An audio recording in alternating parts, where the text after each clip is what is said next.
Dans cette 8e présentation, nous allons traiter d'un autre aspect de l'hyperespace, sa géologie. Comme tout espace, il a une géologie, il est formé couche par couche. Et je l'appellerai hypergéologie et j'essaierai de vous expliquer pourquoi et qu'est-ce que cela veut dire. Hypergéologie, c'est le premier point, le modèle, les performances, l'hypergéographie ou la supergéographie. Donc, 4 points à traiter. Premier point, l'hypergéologie. Un point de départ qui est commun à tous ces systèmes. C'est le défi de chimie. Nous sommes en face de la chimie, de deux chimies, la chimie du charbon et la chimie du silicium. La chimie du charbon, nous avons déjà en parlé un petit peu, a une longue évolution qui augmente la complexité depuis les premières cellules jusqu'aux êtres humains. Nous appartenons à cette chimie. B. La silicium. La base chimique du monde digital, c'est le silicium. C'est la chimie de base de ces deux mondes.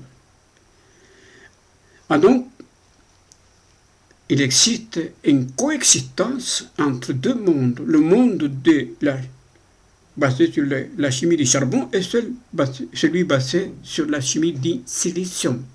Mais il y a aussi une complémentarité. Ce dernier monde, le monde B, a été entièrement créé par nous-mêmes, comme je vous l'ai déjà dit plusieurs fois. Le charbon et le silicium, donc, sont des chimies concurrentes. Le silicium permet le processus de digitalisation depuis le puce et les ordinateurs jusqu'au réseau et se répand partout.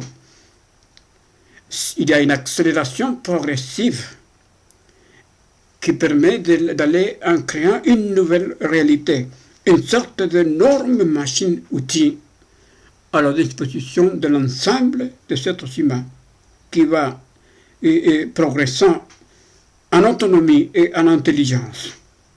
La racine historique de l'hypergéologie, c'est la géologie de l'hyperespace.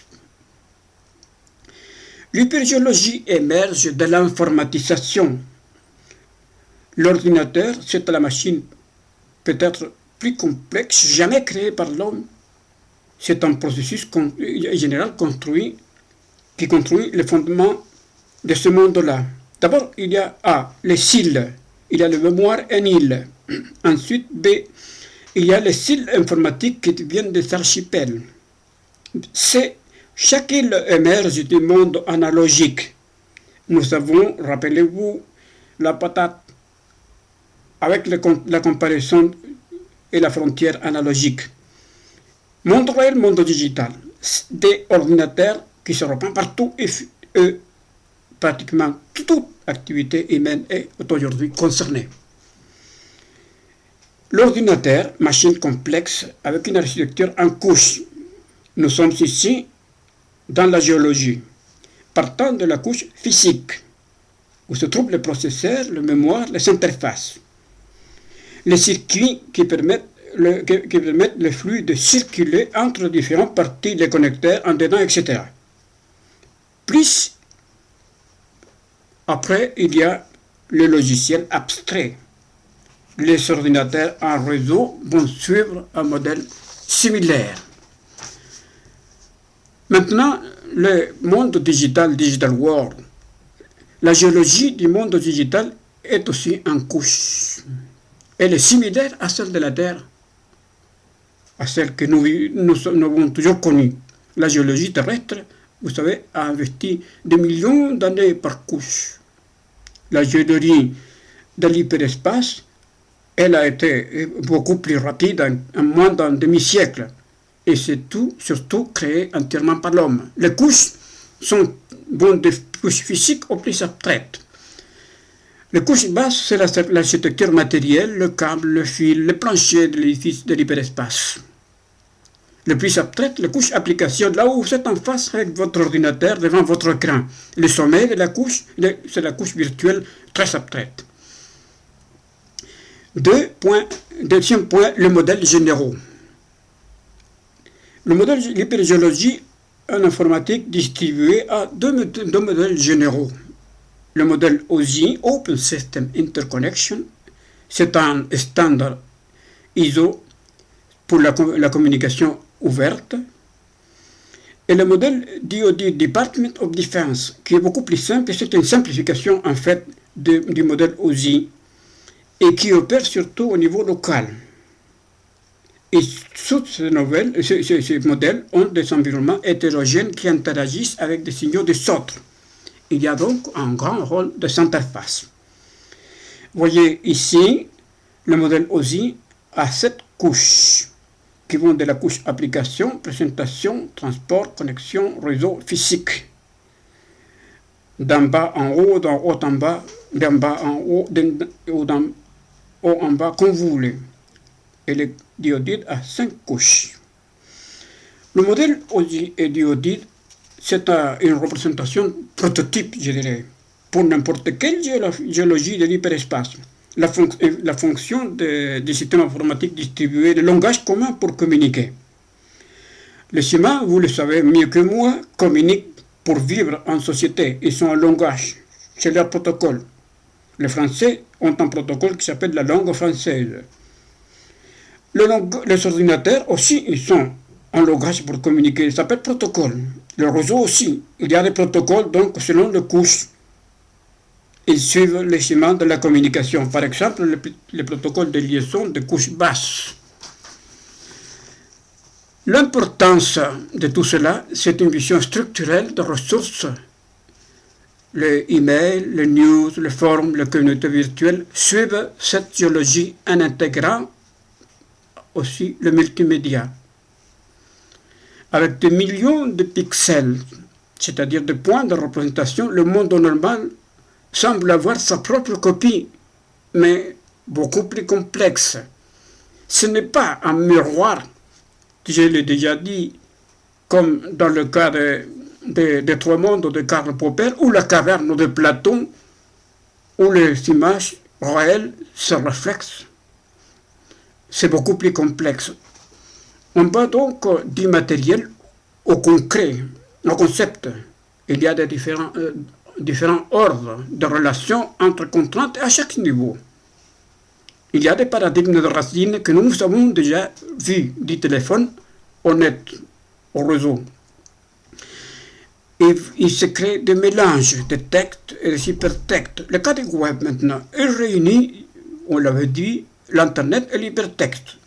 Et le web a sa propre pyramide. Vous pouvez l'observer dans le cas de la figure 1. En bas, vous savez, le réseau. Après, il y a le protocole de transmission. C'est une transmission standard horizontale.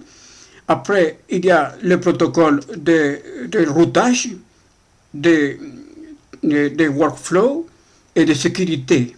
C'est non standard. Et puis, il y a la sémantique en haut, c'est-à-dire là où nous causons.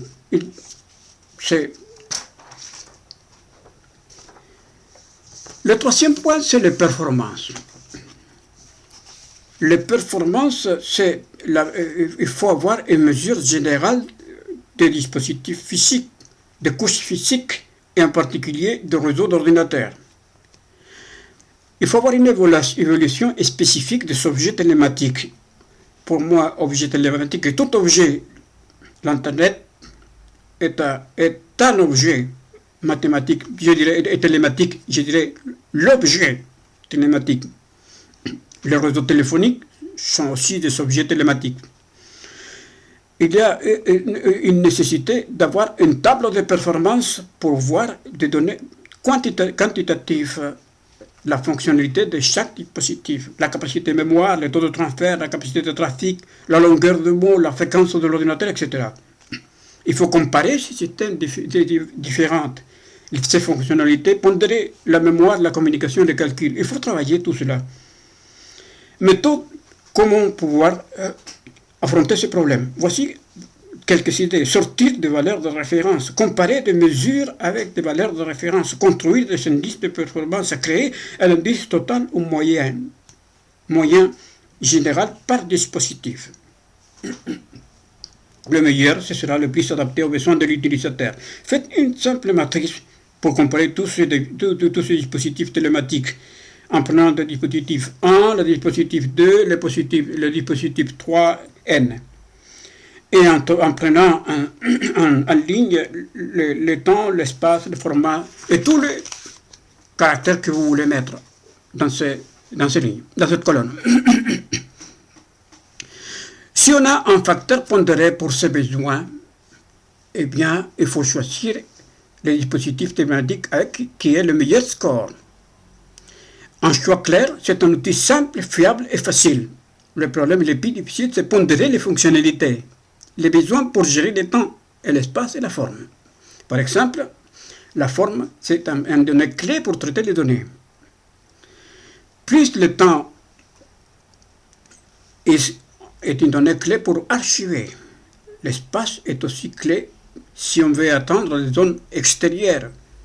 Les facteurs critiques ici auraient un poids important. Rappelez-vous de la loi d'Amdahl. Les exemples sont liés à la congestion du système. Rappel, pour ce système, la composante la plus faible c'est celle qui impacte la performance et peut même faire écrouler la performance. C'est complémentaire à la loi d'Amdahl. En mathématiques, on peut formaliser un tel problème avec une fonction objectif à optimiser, suivant le principe de la recherche opérationnelle. De la manière suivante, on a f de xp qui est égal à op de xp sous un certain nombre de contraintes m, s et t. Le problème que je vous ai déjà signalé, c'est que ces mondes-là ne sont pas linéaires. Et donc, ce genre de formalisation peut marcher que moyennement. Modèle classique de recherche opérationnelle donc traite la programmation linéaire ou dynamique. Bémol, adaptation d'algorithmes. La puissance de l'hyperespace est non linéaire. Par exemple, la navigation est non linéaire. Les non-linéarités sont des points clés pour la modélisation. Nous avons déjà vu quelque chose quand nous avons traité du caractère fractal du web. Besoin donc de modèles qui traitent des non-linéarités. Utiliser des approches comme le modèle neuronal, peut être un avantage. La modélisation par couche accroît la complexité. Problème donc de la mesure des dispositifs télématiques, la mémoire, la communication et le calcul, ce sont des problèmes qui restent assez ouverts. L'hypergéographie, cybergéographie, c'est le quatrième point. L'hyperespace a sa propre géographie. L'hypergéographie, c'est un mouvement général qui émerge aux États-Unis, en Australie, en Angleterre, au Canada et dans d'autres pays. Ils proposent des cartes d'études cybergéographie. Ils sont organisés différemment de la manière comme sont organisées les cartes de la géographie classique. L'hypergéographie a ses propres caractéristiques. La représentation traite un complexe, puisque la simple géographie qui traite la géographie classique. Défi de la représentation de la cybergéographie. Les catégories de la géographie classique ne correspondent pas à un espace physique. Ils correspondent à un espace physique. Par exemple, de catégorie physique, il y a la géographie physique et la géographie démographique. Elles ne donnent qu'une vue partielle de l'hyperespace. Et quant au modèle d'information SIG, le système d'information géographique, il est bien, mais il n'est pas adapté encore, assez adapté à l'hyperespace. Il y a besoin donc de créer des catégories adaptées. Les auteurs proposent différentes représentations qui sont très liées à la nature du nouvel espace. La figure 2 vous donne une liste de cartes que vous pouvez aller regarder vous-même dans le site de la cybergéographie.org Atlas. Et regardez bien l'Atlas et vous allez voir. Et vous allez pouvoir peut-être fabriquer votre propre carte. Ici, il y a des maps qui utilisent les métaphores de la géographie, des maps de la fibre optique, des câbles sous-marins, des satellites, des topologies des maps. Il y a des cartes de sites web il y a des cartes de navigation, de sites web, etc. La géographie physique, elle évolue pendant de très longues périodes. Les vallées, les montagnes, les rivières changent lentement pendant des siècles ou même des millénaires. La population, elle change un peu plus vite et ces changements sont perceptibles. La cybergéographie, elle change constamment. Elle est définie comme une géographie mouvante, représentant dynamique de l'hyperespace. Il y a beaucoup donc de conséquences pour les organisations. L'image géographique du web évolue en continu. Une seule constante, changer dynamiquement.